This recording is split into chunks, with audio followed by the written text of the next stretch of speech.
Hey, you guys, welcome back to the Solux Life Podcast. I'm Crispin, your host, and I am here with Cassanova McKinzy. Hi. Hey, how you doing? Good, how are you? Thanks for coming on. Y'all, here's so busy. Like, it took me months to book this podcast, so it's really going to be a good one. So just tell us a little bit about you, where you grew up. Of course, Cassanova McKinzy grew up on the east side of Birmingham, East Lake area. We did women in high school, graduated from Harvard. Pretty much 30 years old. I have a sibling, which is a sister.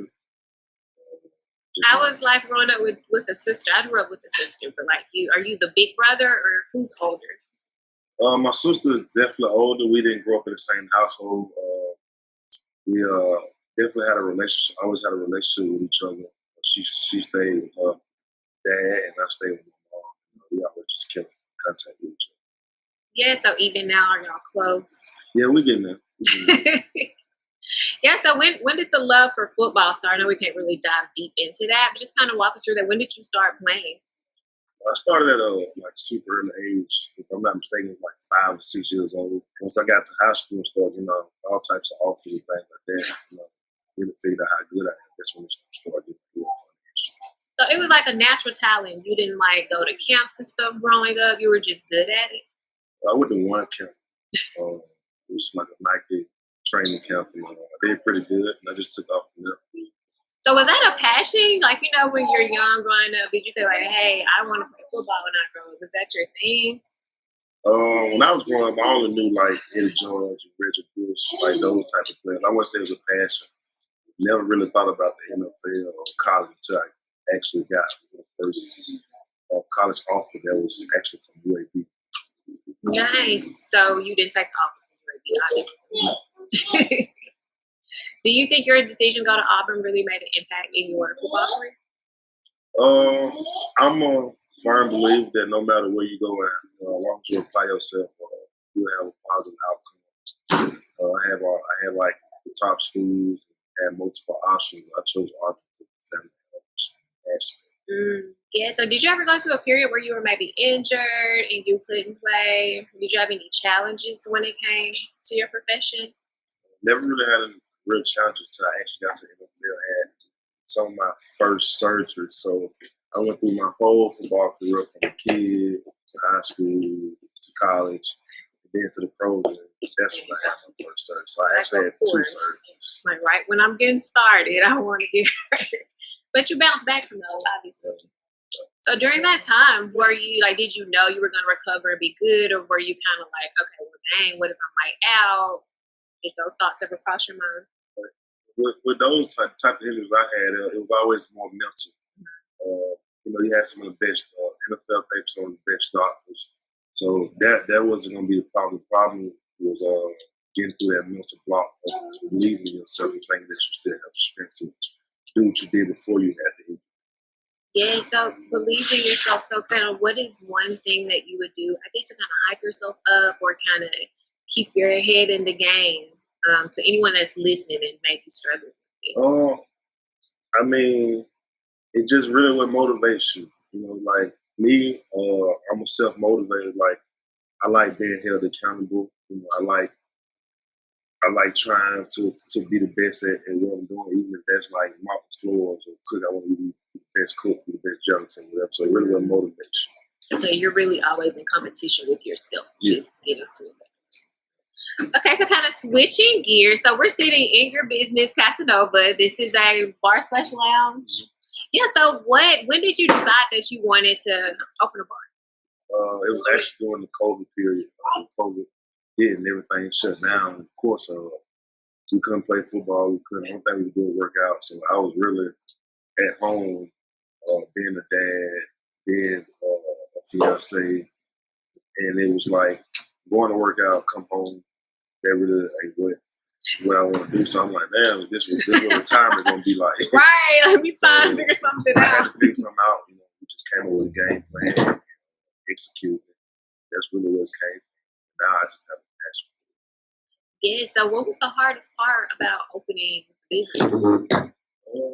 I just had to say, like, coming up with the concept, just going by like all the different things, like all the place that I like in and try to put them together, try to like bring something that the demographic of Birmingham will enjoy and will adapt to. So I definitely say that definitely the most challenging. It's still challenging. Yeah. People change with the seasons, so you gotta keep up. How's fatherhood? I'm a parent, so I know how it is with kids. I love being a father. I love being able to coach my son when he does certain things that he shouldn't be doing.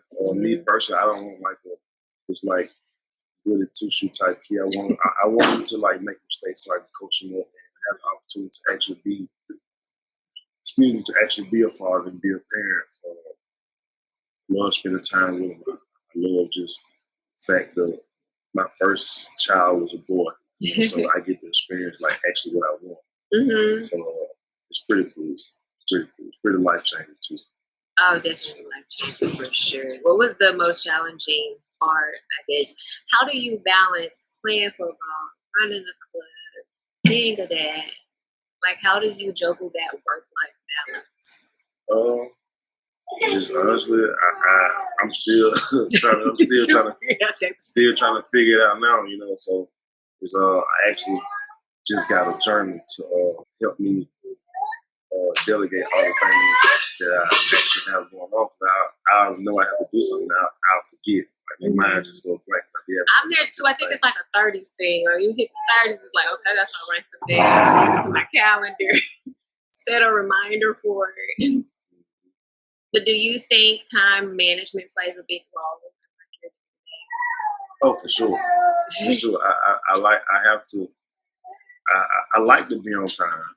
I like to have like structure when it comes to my life because that's what I'm used to because of football. Just having to like put so many things into 12 hours or 24 hours and you just like, oh, it's not enough time. So it definitely can be difficult and challenging, but just like make it happen. Mm-hmm. So what's a day like for you? I guess we'll do it like according to seasons, like during football season. What's a typical day like? Like when you wake up, what's your routine? What do you do? So you'll probably wake up about 7:30. Really depends on when they ask you or not ask you to report or be there. Day usually starts about 9. Football meetings, workouts, breakfast, those types of things. You go through meetings for about 4.5 hours. Then you get the football field for about 2.5 hours. Then you meet again after practice for another 2.5 hours. Then you get lunch. I mean, not lunch, but dinner. You probably get home at about 6:30, 7 o'clock. And if you're like really, really passionate about what you do, you maybe get home at 9:30. Extra work, yeah. Something like that. But, yeah, so that's really a full-time job. And it's like 7 days a week. So how do off days go during that season? Me personally, I don't think it's such thing as off day. No off day. I don't think it's such thing as off day. It's just one of them things like what you put in is what you're gonna get out. Absolutely. So I wouldn't say it's an off day. It may be like a more calm, slow day. Yeah. So during the off season, I guess like now, what's a typical day like for you? Are you more engaged in the club, in your business? Are you more engaged in like, chilling with your son, being proactive in his life? Like, what's the day like for you now? It's right now. It's pretty much workout. Trying to find ways to keep the lounge and keep it all fresh for the consumers and stuff like that to get just somewhere to go. Fun, good vibes, stuff like that. And of course, I make time for my son, and then on top of that, being able to work out and have a social life outside of everything. Yeah, like I honestly think that's one of the like hardest things to do is actually make a life outside of like a personal life or a social life that ain't got nothing to do with football or business stuff. That's your biggest challenge. That's right my now. biggest challenge. That's definitely my biggest challenge. Yeah. People always on me about answering the phone. They're like, you don't answer the phone, you don't text. Y'all know I'm busy. Busy running the business, just being me. But I totally get it though, and I think having a social life is good. It keeps that balance, kind of keeps you grounded. Sometimes we can be going and going and going, and just like missing out on life and people that are in our lives. Yeah, that's what I'm afraid of. Yeah, I kind of have to deal with that. Like I work so much, real estate. You know, I'm starting a music career, like all this other stuff that I'm doing. Big time. Right, big Janice. But I'm also having to balance being a mom. Like I'm divorced, so like I'm a single mom at this point too. So I'm trying to take care of kids. Having to stop what I do in the middle of the day to like run and pick them up. So it can definitely be a challenge to want more kids. I do. Later on, yeah. It's one of those things you're gonna have to adjust to. Yeah. So when you made it to the NFL, was that like life changing for your family? Are you the first one out the family? Mm-hmm. The first superstar out the family? Yeah. So how is that for everyone? Like how is that for the people closest to you? Were they just excited? Everybody know it was gonna happen, or was it kind of like we didn't expect him to go this far? No, they definitely expected it. They definitely expected, especially when they were close to me. That always came to like the Harvey games. You know, mom, stepdad, they always came to the games. Auntie, my cousin, they were there every weekend, and those people are still actually here supporting me and stuff like that. But as far as the experience in the life, it definitely was life changing. You know, I learned a lot of things. You know, a lot of life skills. You know, being accountable, stuff like that. But it was definitely life changing. Definitely life changing. It was cool. It's cool. It was a good change. Was it kind of like a shell shock that kind of hit you? No, it was like one of them things. Like, dang, like I can't believe I'm good enough to be here. You know, like, I'm in the locker room with these like Hall of Fame, future Hall of Fame players, and like I go from watching them on TV and now I'm playing with them. So that's definitely pretty cool. Yeah, that is cool. So what would you say to, I guess, a young man that's, you know, hoping that he goes? What's the best piece of advice that you would give someone that wants to go pro? Man, the best advice I can give somebody that want to go pro is make the sacrifices now. You know, like when I was in high school and I was like, I had like friends and they'll be partying with different girls and such, and I was always like someone working, you know, flipping tires, and that's what I mean by like making a sacrifice for now, because when it's time to party, you know, everybody was around. But when it's time to like put that work in, you know what I'm saying, put a foot forward to what you want to do, what you want to be in life, you're always gonna find yourself by yourself. Yeah. So definitely make the sacrifice now, and you know, treat people according to how you want to be treated. So those definitely the big things that got me, you know, to a certain place, because the talent will take you somewhere that your character can't keep you. Oh, that's a good one. Yeah, I like that. And like how you said, you know, when you were out, when people were out partying, you were, you know, doing your own thing, still working, trying to get to the next level. I think a lot of people's problem is they don't know how to say no. They're afraid to miss out, even if they know, like, I shouldn't be here. I really should be studying. I should be, you know, in the weight room, or whatever it is. They just won't say no because they don't want to miss out. So, did you lose people along this journey of you being? I lost a lot of people, you know, and it's and I'm cool with it. Yeah, I'm cool with it. You know, like, the reason I'm cool is because if they fell off, it was definitely for a reason. Right. You know, you pray to God and ask God to protect you, cover you with Jesus and stuff like that. And then when you do it, you can't be upset about it. He definitely removes people from your life when you're getting ready to go to the next level. That's kind of one thing I have to be aware of. Like, people I was like, never thought I would see myself not cool with, like, I ain't cool anymore. But after that, things just started elevating in my life. Everybody can't go to the next level with you. Yeah. I believe people are seasoned. You know, they're there for a specific reason and so forth. I love it though. So, how was the process like for you? So when you got, I don't even know how this works. So I guess you get picked for the draft. They just call you, say, hey, you're invited to. How does that process work? So basically you get a phone call. It's like 3 days. I think it's April. It's April or May. it's a 3-day process. So you have 3 days to get your name called. You know, you get your name called, they call you, like, hey, like, we want to pick you up. You want to, you know what I'm saying, welcome to Tampa Bay. You know? They'll tell you, you report to rookie minicamp. Rookie minicamp may be 2-3 weeks after the phone call. Like, it's time for business, you know. They like the NFL of business, you know what I'm saying? Like, what people understand is in college, it's you know what I'm saying, you pretty much, you know, you'll get away with a lot. You know, and when you go to NFL, you may go out there and practice, and you may be number 57. You may, when you come back in and practice, you may get cut. Next thing you know, you look back on the roster the next day, somebody else is 57. You know, so you very, very replaceable. So you have to come to work every day.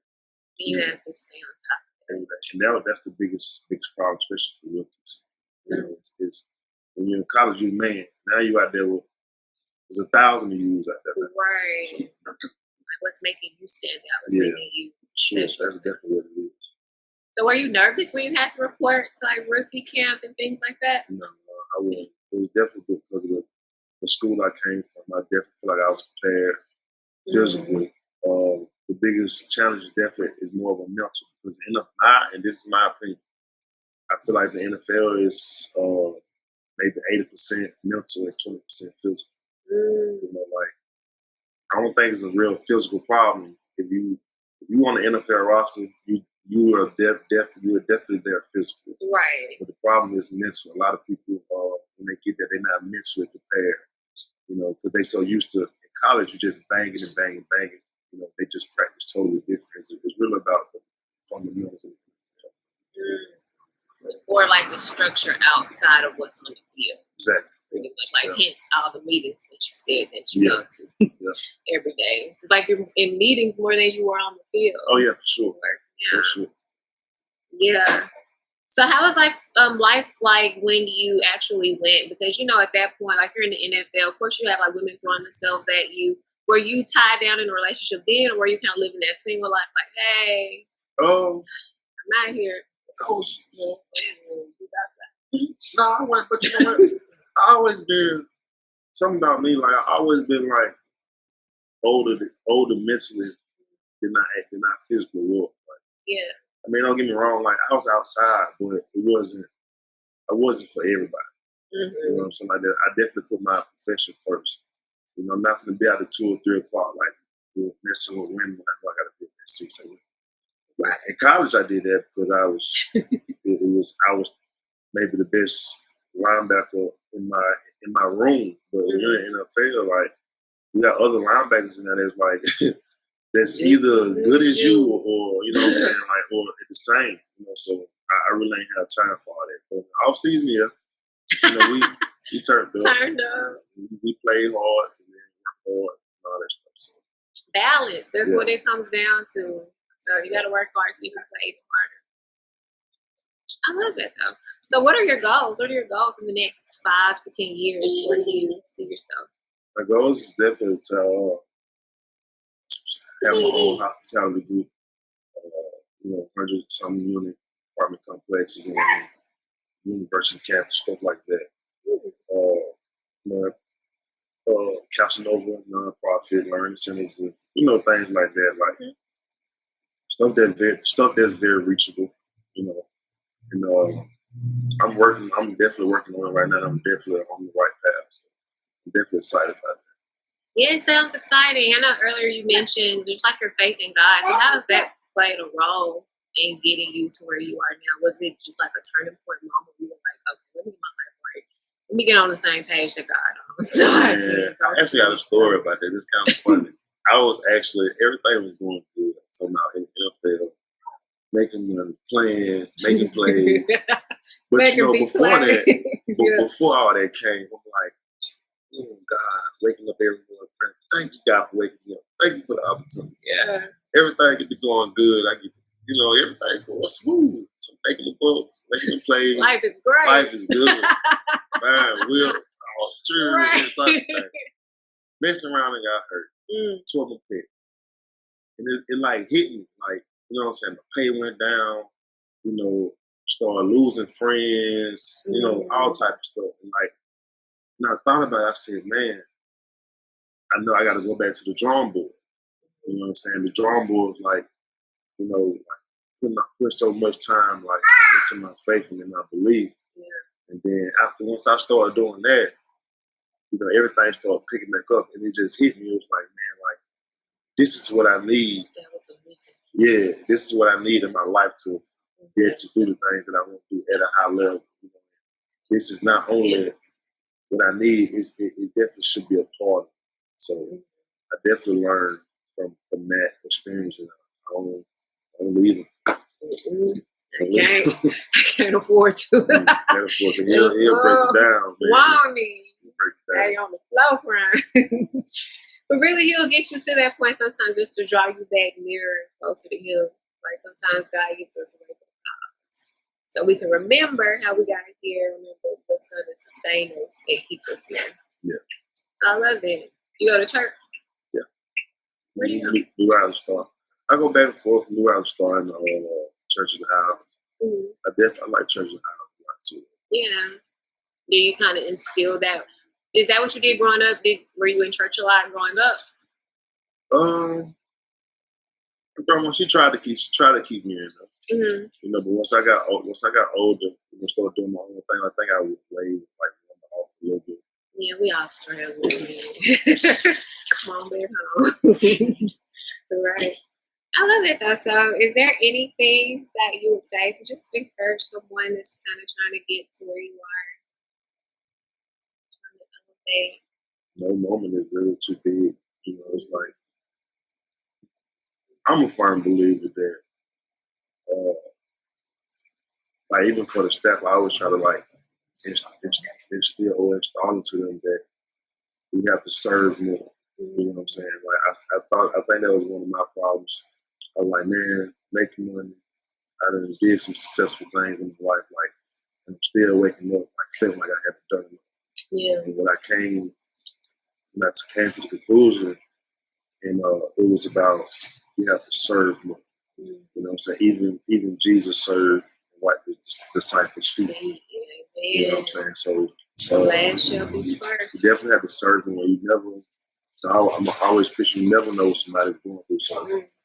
You know what I'm saying? You don't just want to treat people the right way. You know, and I'm like super big on that. Even like in health.